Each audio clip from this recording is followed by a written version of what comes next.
Okay, doors closed, so we're going to get going on the next one. I am Nigel Reuel. I'm happy to present our work here on contact-free sensing in closed systems.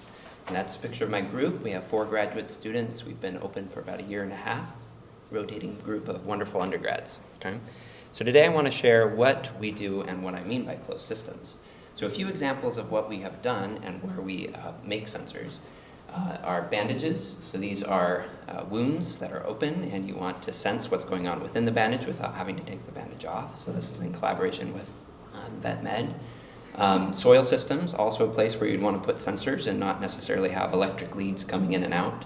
Bioreactors, so creating protein-based products or cell therapies in a closed reactor where you want to maintain sterile conditions. How do you transduce information inside that system out? We also have done work with parts, so primarily plastic parts as they deform and break. How can you inform before that fracture is actually really problematic? And then living systems, so looking within cells. So the question is how, in a closed system like this, how do you get information out of it without, again, having kind of traditional wired connections? And the answer is through electromagnetic radiation, okay? So this isn't going to be a lecture, I promise, I only have 4 minutes.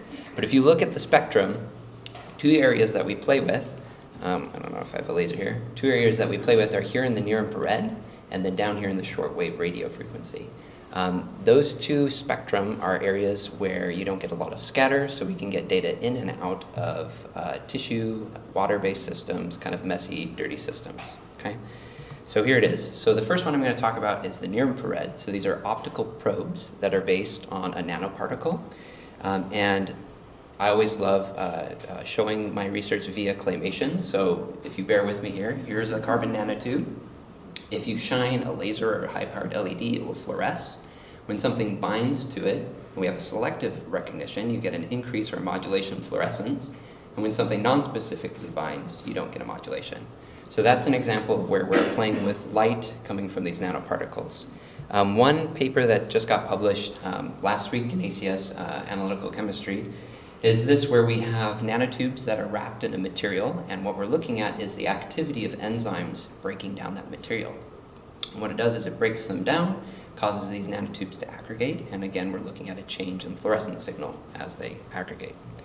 The other system, these radio frequency probes, are resonators. So this whole structure here has a resonant frequency. You can ping it with a bunch of frequencies and then listen to it via a vector network analyzer. And we get these parameters. And what we do is we look at how these parameters change. So here we're adding a different dielectric, and what it does is it shifts those scattering parameters.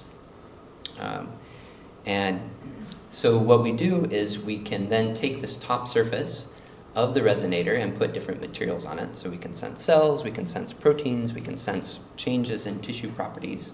And so what we've done is we embed these flexible, low-cost sensors in bandages, in soil systems, etc. So what we're here today is to kind of promote collaboration. So what we've done to date is we can measure these things really well: enzymes, proteins, sugars, ions, tissue properties. And so if you have a problem that is closed and you want to get information out, we'd love to hear from you and collaborate. So.